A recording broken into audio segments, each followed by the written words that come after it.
E o Internacional conheceu hoje o seu adversário na Copa do Brasil, a equipe do Maracanã do Ceará. Eu quero te trazer um pouco mais sobre essa equipe, sobre a sua folha salarial. Sim, ele que ganha 8 vezes menos esse time do que a premiação da Copa do Brasil. Quero te falar mais sobre essa possibilidade, mas quero te falar também sobre outras situações. Janela de transferências que se fecha agora nessa sexta-feira. E eu quero te falar uma decisão do presidente Alessandro Barcelos sobre isso.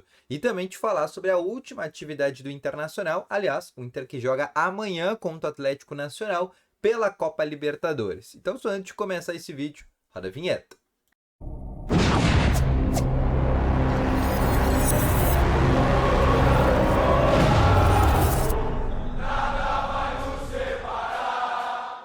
Muito boa tarde, colorados! Começando aqui com novas informações sobre o Internacional. E só antes de começar com esse vídeo, não esquece de deixar o teu gostei, te inscrever no canal e ativar também aqui o sininho de notificações, que é muito importante, porque sempre que tiver vídeo novo no canal, o teu celular vai ser sempre notificado, tá bom?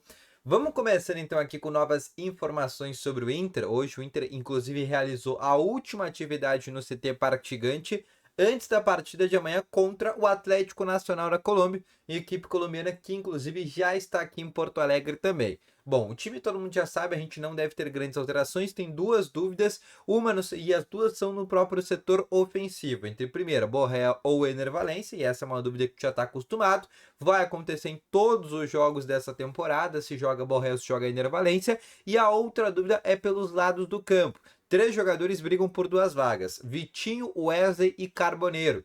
A tendência é que o Wesley e Carboneiro comecem com Vitinho iniciando no banco de reservas. A tendência de escalação deve ter Antony no gol, Branguir na lateral direita, Rogel, Vitão e aí na lateral esquerda Alexandre Bernabé, meio de campo com Fernando, Bruno Henrique, Alan Patrick e Armando, de um lado Wesley, do outro Carboneiro, na frente Ener Valencia. Essa deve ser a tendência de escalação pro jogo contra o Atlético Nacional. Também quero te falar, porque saiu agora há pouco o adversário do Inter na Copa do Brasil, o Inter irá enfrentar a equipe do Maracanã, time do Ceará, time da cidade de Maracanã.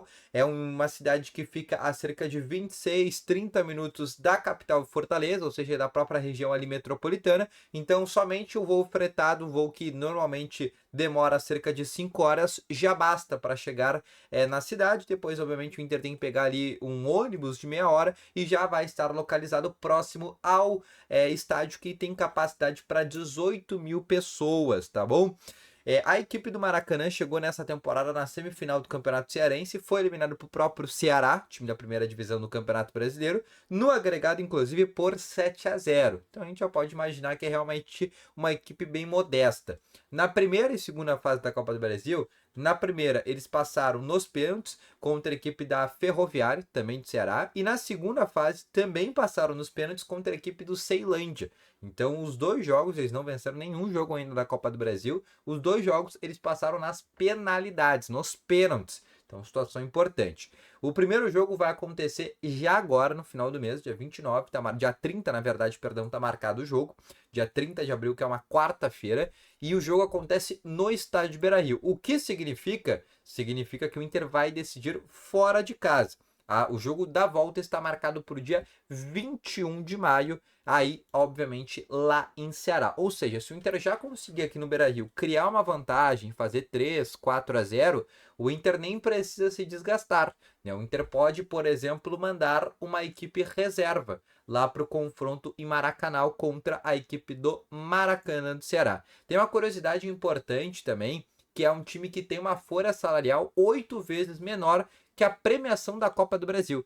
A folha salarial deles é de 250 mil reais, contando jogadores e comissão técnica. Fica essa curiosidade. Lembrando que se o Inter passar para as oitavas de finais da Copa do Brasil, o Inter pode ganhar até 3 milhões e 600 mil reais, e aí será feito um novo sorteio posteriormente para definir o novo adversário do Inter. Aí a partir das oitavas a gente vai saber sim o chaveamento, mas vamos lá, né? Pelo que o Inter tá jogando, a grande tendência é que o Inter acabe passando de fase. O Inter tem tudo para conseguir essa classificação, é o único time invicto entre os clubes da Série A, um dos únicos clubes invictos contando todas as divisões do país, um time que está sobrando nesse futebol brasileiro. é líder do Campeonato Brasileiro, né? Se a gente for pegar realmente a questão prática da tabela do Brasileirão, dentro da Libertadores amanhã também já pode virar líder, então realmente tem tudo para conquistar essa vaga contra essa equipe modesta aí do Maracanã, que contra as duas equipes da Série A, Fortaleza e Ceará, perdeu os jogos e para o Ceará ficou destaque, inclusive, que foi eliminado sobre um 7-0 no agregado, primeiro jogo 4-0 e segundo 3-0, tá bom? Outra coisa que eu quero te falar agora é sobre uma decisão por parte do presidente Alessandro Barcelos. A janela de transferência se fecha nessa próxima sexta-feira, importante adendo agora dia 11, e eu quero te trazer uma decisão que foi feita do presidente, mas também aí eu coloco direção e comissão. O Inter não irá contratar nenhum jogador mais nessa janela de transferência. Na verdade, nenhum jogador foi contratado nessa janela, né? O último reforço do Inter foi o Oscar Romero, mas ainda fez parte daquela última janela de transferências, né? Daquela última janela que a gente colocava ainda jogadores internacionais, aquela janela que teve, por exemplo, a novela Irala no Inter, jogador do São Lourenço. Todo mundo lembra? Não faz muito tempo que isso aconteceu. Nessa janela que abriu somente para contratações dentro do futebol estadual, o Inter não fez nenhum tipo de reforço, o Inter não fez nenhum tipo de contratação, tentou algumas possibilidades, principalmente para a lateral direita, né? O William foi tentado, Mariano foi sondado, Pumita Rodrigues do Vasco foi tentado, nenhum nome acabou sendo efetivado